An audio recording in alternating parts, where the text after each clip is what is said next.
राम राम। शरद नवरात्रे 3 अक्टूबर 2024 को शुरू होंगे। 11 अक्टूबर को अष्टमी का त्यौहार है। दशहरा अगले दिन मनाया जाएगा। तो कन्या पूजन अष्टमी और नवमी को किया जाता है। वह आपके परिवार में जैसा भी प्रचलन है वैसा ही करना है आपको। कुछ एक ऐसे सुझाव ज्योतिष शास्त्र के अनुसार मैं आपको दूंगा जिनको मानने से आपके बुध ग्रह अच्छे हो जाएंगे। हमारे शास्त्र में, ज्योतिष शास्त्र लाल किताब में कहा गया है कि दुर्गा पूजन सबसे महत्वपूर्ण है, इसीलिए साल में 2 बार किया जाता है।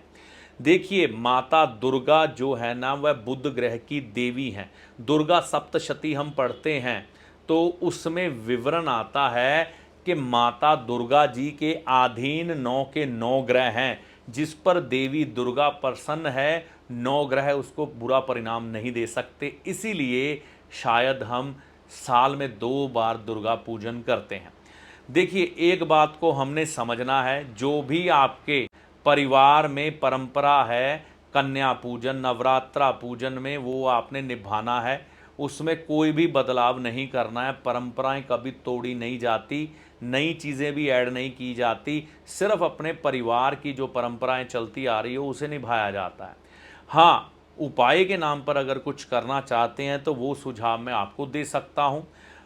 आप नवरात्रे के दिनों में, जब ये शरद नवरात्रे चलेंगे ना, 3 तारीख से लेकर 11 तारीख तक, फिर आगे अष्टमी, नवमी और दशहरा मनाया जाएगा। इन दिनों में एक नारियल जटा वाला, पानी वाला लें, माता दुर्गा जी के मंदिर में चढ़ाना शुरू करें हर नवरात्रे के दिन में। ऐसा करने से जो भी आपकी समस्या है, आप पर कर्ज है, बीमारी है, शत्रु परेशान करते हैं, व्यापार नहीं चलता, रिश्ते खराब हैं, बहन बेटी दुखी है, कुछ भी, अपनी वो समस्या माता दुर्गा जी के चरणों में रख के आएँ और उनसे प्रार्थना करके आएँ कि वह कृपा कर दें। क्योंकि वह देवी हैं 9 ग्रहों की, उनके अधीन है 9 ग्रह। आप दुर्गा सप्तशती पढ़ सकते हैं, वहाँ पर साफ विवरण मिलता है हमें। हम जान जाते हैं कि माता दुर्गा के अधीन ही 9 ग्रह हैं। ठीक है ना। तो जब हम उनकी प्रार्थना करते हैं, उनके आगे माथा टेकते हैं, तो उनकी कृपा से ग्रह भी अपना दुष्परिणाम हटा लेते हैं। तो वो अपनी परेशानी, क्योंकि 9 ग्रहों से जुड़ी होगी आपकी जो भी होगी, तो वो माता दुर्गा के आगे जब आप रखेंगे तो माता दुर्गा की कृपा से वो परेशानी आपकी दूर हो जाएगी। ठीक है ना। श्रद्धा भाव पूरा होना चाहिए। अब इन दिनों में देखिए, अष्टमी और नवमी को कन्या पूजन किया जाता है ना। तो कन्याएं कौन सी होती हैं? 9 साल से कम उम्र की। तो देखिए, ये तो आपको करना ही है अष्टमी और नवमी को। इसके अलावा ये नवरात्रे के दिन जो होंगे ना, चाहे आपके घर में कोई छोटी कन्या हो जिसकी उम्र 9 साल से कम हो, उसको प्रसन्न रखें, उसको खुश रखें। इन दिनों में बहुत प्रसन्न रखें, उसके मन मुताबिक सब चीज़ें करें, वह देवी समान खुश रहे, आपके घर में चहकती नज़र आए। इसके अलावा अगर आपके घर में कन्या नहीं है तो छोटी कन्या 9 साल से कम की कोई भी आपको मिल जाए, उसको दक्षिणा दें, उसके पांव हाथ लगाकर आशीर्वाद लें, जिससे कि माता दुर्गा की कृपा आप पर बरसे।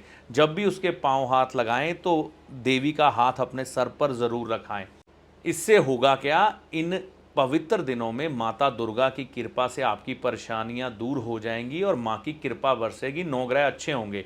देसी घी का दीपक शाम के समय नंगे पांव जाकर आप मंदिर में अगर जलाते हैं, वैसे तो माताएं बहनें ही ज़्यादा जाती हैं, पुरुष कम जाते हैं, लेकिन अगर जलाते हैं ना तो ज़रूर जलाइए, आपके यहाँ पर परंपरा है तो। ठीक है।